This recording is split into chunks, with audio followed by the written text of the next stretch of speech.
முதலமைச்சர் செல்வி ஜெயலலிதா உத்தரவின்படி தமிழக உள்ளாட்சித் தேர்தலில் போட்டியிடும் அஇஅதிமுக வேட்பாளர்கள் தீவிர தேர்தல் பிரச்சாரத்தில் ஈடுபட்டு வருகின்றனர். முதலமைச்சர் செல்வி ஜெயலலிதா அறிவித்துள்ள உள்ளாட்சித் தேர்தலுக்கான அஇஅதிமுக வேட்பாளர்கள் தீவிர பிரச்சாரத்தில் ஈடுபட்டு வருகின்றனர். முதலமைச்சரின் நலத்திட்டங்களை எடுத்துரைத்து அவர்கள் பிரச்சாரம் மேற்கொண்டு வருகின்றனர்.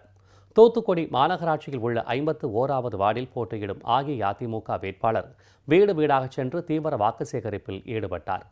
தஞ்சாவூர் மாநகராட்சியின் 1வது வார்டுக்குட்பட்ட கடைவீதி, வடக்கு தெரு, தெற்கு தெரு மற்றும் பழைய கும்பகோணம் சாலை உள்ளிட்ட பகுதிகளில் கழக அரசின் சாதனைகளை விளக்கும் பிரசுரங்களை கழக வேட்பாளர் பொதுமக்களிடம் வழங்கி வாக்கு சேகரித்தார். திருவள்ளூர் மாவட்ட ஊராட்சி 20வது வார்டில் போட்டியிடும் கழக வேட்பாளர் சோழவரத்தை அடுத்த ஜனப்பசத்திரம், அழிஞ்சிவாக்கம் உள்ளிட்ட பகுதிகளில் கழக அரசின் எண்ணற்ற சாதனைகளை விளக்க கூறி தீவிர வாக்கு சேகரிப்பில் ஈடுபட்டார்.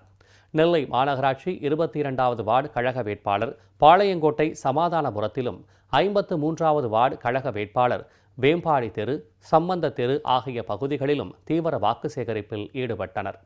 கழக நிர்வாகிகள் மற்றும் தொண்டர்கள் உடனிருந்தனர். ஈரோடு மாநகராட்சி 32வது வார்டு கழக வேட்பாளர் கேசவக்காடு, காந்தி நகர், நல்லித்தோட்டம் ஆகிய பகுதிகளில் கழக அரசின் சாதனைகளை விளக்கி வீடு வீடாக சென்று வாக்கு சேகரித்தார்.